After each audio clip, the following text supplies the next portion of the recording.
جی السلام علیکم ورحمۃ اللہ وبرکاتہ۔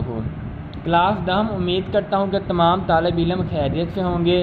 آئیے نظریہ پاکستان سبق کا آغاز کرتے ہیں۔ وقت کو غنیمت جانتے ہوئے میں بغیر کسی اضافی بات کے اپنا موضوع یہاں یہ سمجھ لینا ضروری ہے سے شروع کرنے جا رہا ہوں۔ گزشتہ آپ اپنے ذہن میں سامان لا سکتے ہیں۔ یہاں یہ سمجھ لینا ضروری ہے اہم ہے کہ دنیا میں قومیت کسی قوم کو بنانا کی تشکیل شکل دینا، خاکہ بنانا، دو بنیادیں ہیں۔ جی وہ بنیادیں کیا ہیں؟ ایک وہ جو مغربی مفکرین نے قائم کی ہے، مغربی مفکرین، مغربی سوچ بچار رکھنے والے یعنی انگریز۔ دوسری وہ جو رسول مقبول صلی اللہ علیہ وآلہ وسلم کی قائم کی ہوئی ہے۔ اہل مغرب نے خاندانی، نسلی اور قبائلی بنیادوں میں ذرا وسعت پیدا کر کے قومیت کی بنیادیں جغرافیائی حدود پر استوار کی۔ حد کو کہا جاتا ہے، وسعت پھیلاؤ کو کہا جاتا ہے، استوار کرنا، قائم کرنا، اور کہا کہ قوم وطن سے بنتی ہے۔ اس نظریے کی وجہ سے نظریہ، سوچ، فکر، دنیا کے انسانوں کے درمیان تباہی بربادی کا جو دروازہ کھلا وہ دو عالمی جنگوں کے ہونے سے بخوبی ظاہر ہے۔ یہ وطنی قومیت ہی کی بنیاد پر لڑی گئی تھیں، اور یہ وطنی قومیت جنوبی ایشیا کے مسلمانوں کو تحفظ دینے میں بالکل ہی ناکام تھی، کیونکہ جنوبی ایشیا کے مسلمان اس نظریے کے تحت ایک مجبور اقلیت بن جاتے۔ مجبور اقلیت کہتے ہیں تعداد میں کم۔ قومیت کسی قوم کا ہونا۔ قومیت کی دوسری بنیاد وہ ہے جو رسول مقبول صلی اللہ علیہ وآلہ وسلم نے ملت اسلامیہ کی تشکیل شکل دینا، خاکہ بنانا۔ ملت اسلامیہ، ملت قوم کو کہا جاتا ہے، اسلام مسلمان کو کہا جاتا ہے، تو ملت اسلامیہ یعنی مسلمان قوم۔ قومیت کی دوسری بنیاد وہ ہے جو رسول مقبول صلی اللہ علیہ وآلہ وسلم نے ملت اسلامیہ کی تشکیل کرتے وقت قائم فرمائی، اور جو مغرب کے تصور قومیت، مغرب یورپ، انگریز گندا تصور قومیت، قوم کا تصور سے جدا ہے۔ جیسا کہ علامہ اقبال نے فرمایا، اپنی ملت پر قیاس اقوام مغرب سے نہ کر، خاص ہے ترکیب میں قوم رسول ہاشمی صلی اللہ علیہ وسلم۔ ان کی جمعیت کا ہے ملک و نسب پر انحصار۔ کن کی جمعیت کا؟ انگریز کا، مغرب کا۔ یہ رنگ، نسل، زبان پر انحصار کرتے ہیں۔ اس کے بعد آ جائیں، قوت مذہب سے مستقیم ہے جمعیت تیری، اور تیری جمعیت مذہب کی قوت سے مستحکم ہے۔ جمعیت گروہ کو کہتے ہیں۔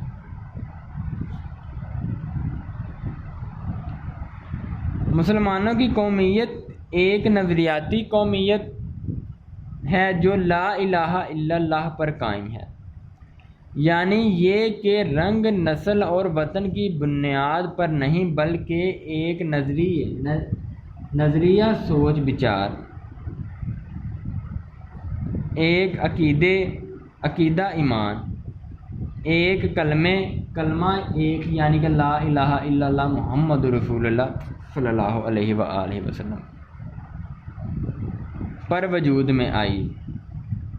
اس نظریاتی پہلو کو نمایاں کرنے کے لیے اسے ملت کہا گیا ہے۔ ملت، قوم، ایسی نظریاتی قومیت میں ہر نسل، ہر رنگ اور ہر جغرافیائی خطے کے لوگوں کے لیے جگہ ہوتی ہے۔ خطہ علاقہ اور انحصار دار و مدار کو کہا جاتا ہے۔ اور حقیقت یہ ہے کہ جنوبی ایشیا کے مسلمانوں کو، جن میں ہر نسل، ہر رنگ اور مختلف جغرافیائی خطوں کے لوگ شامل تھے، ایسی قوم کے ماتحت اقلیت بڑھ کر رہنا منظور نہ تھا۔ یعنی کہ مسلمان اپنی ذات میں خود ایک قوم ہے، ایک اللہ، ایک رسول، ایک کلمہ، ایک قرآن۔ اب بر صغیر میں بے شمار قومیں رہتی ہیں، تو مجھے بتاؤ کہ کوئی ایک قوم طرح طرح کی قوموں کے تحت وہ بھی اقلیت بن کر رہ سکتی ہیں؟ نہیں، یہ منظور نہ تھا۔ جو اسلامی قومیت کے برعکس ذات پات، چھوت چھات، بت پرستی کے بندروں میں جکڑی ہوئی تھی۔ بندھن پابندی کو کہتے ہیں، جکڑی ہوئی تھی، گرفتار تھی، پھنسی ہوئی تھی، برعکس الٹ خلاف۔ چنانچہ پس انہوں نے اپنی جداگانہ قومیت یعنی اسلامی قومیت کی بنیاد پر اپنے لیے ایک جدا وطن کا مطالبہ کیا۔ مطالبہ کرنا، طلب کرنا، مانگنا، جداگانہ، الگ، وہ جس میں وہ اپنے عقیدے، اپنے نظریہ زندگی، اپنے طرز معاشرت کے مطابق زندگی بسر کر سکیں۔ عقیدہ ایمان، نظریہ زندگی، زندگی کا نظریہ زندگی وہی ہوگا جو ایمان ہوگا۔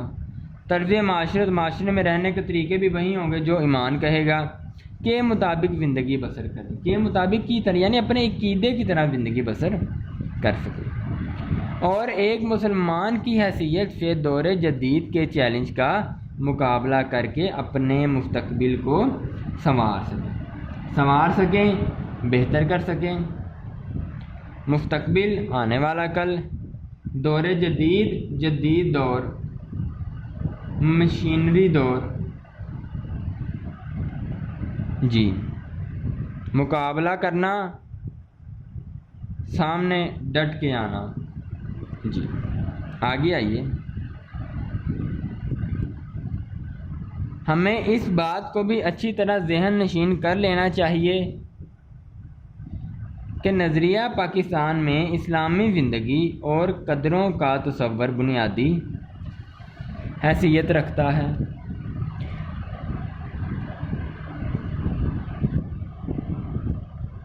جی،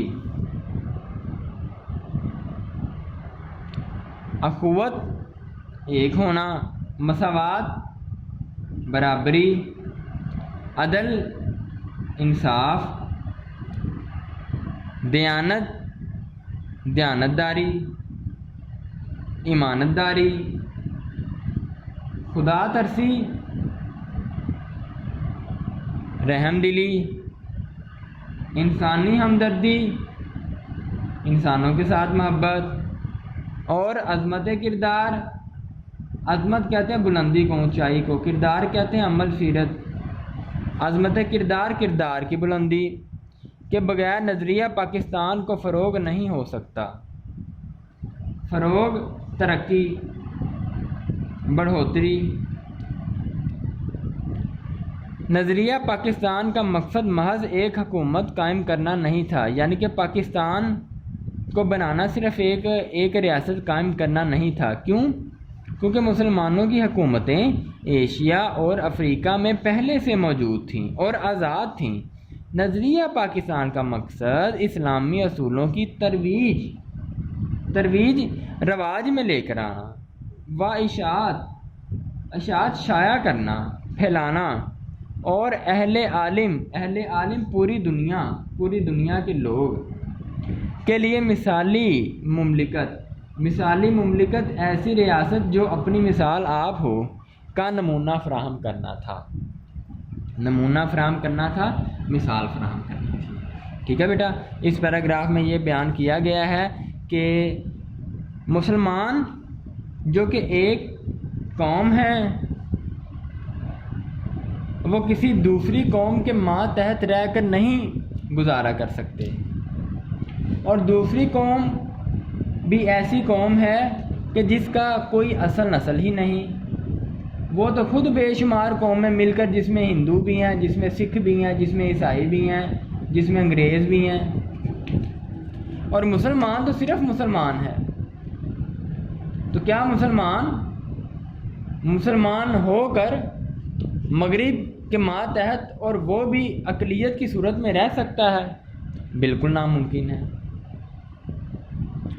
پس مصنف بتاتے ہیں کہ قوموں کی تشکیل کے دو بنیاد ہیں، ایک مغربی مفکرین نے قائم کیا ہے اور دوسرا ہمارے پیارے نبی محمد صلی اللہ علیہ وآلہ وسلم۔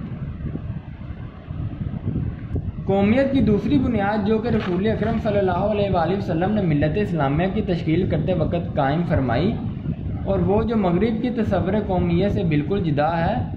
دراصل اس میں ایک ہی کلمہ، ایک ہی رب، ایک ہی قرآن، نسل کا فرق نہیں، ذات پات کا فرق نہیں، عقیدہ ایک، کلمہ ایک، اس کے نظریاتی پہلو ایک۔ محض مسلمان کا مقصد ایک ریاست قائم کرنا نہیں تھا، کیونکہ مسلمان تو پہلے ہی اپنی ریاستیں دنیا کے بے شمار علاقوں میں ایک آزاد مملکت کے طور پر قائم کر چکا ہے۔ مقصد یہ تھا کہ مسلمان ہندوستان کے اپنے طور طریقے اور اپنے رواج کے مطابق اپنی زندگی بسر کریں اور پورے عالم میں ایک مثال قائم کریں اور ایک ایسا ملک قائم کریں جو کہ تمام مسلمانوں کے لیے ایک مثالی ملک ہو۔ اسی کے ساتھ میں آپ سے اجازت چاہتا ہوں۔ اللہ آپ کو خوش رکھے۔ السلام علیکم ورحمۃ اللہ وبرکاتہ۔ تشریح اور خلاصہ آپ ضرور کیجیے گا، خلاصہ اپنے لفظوں میں اور تشریح ذرا وضاحت سے۔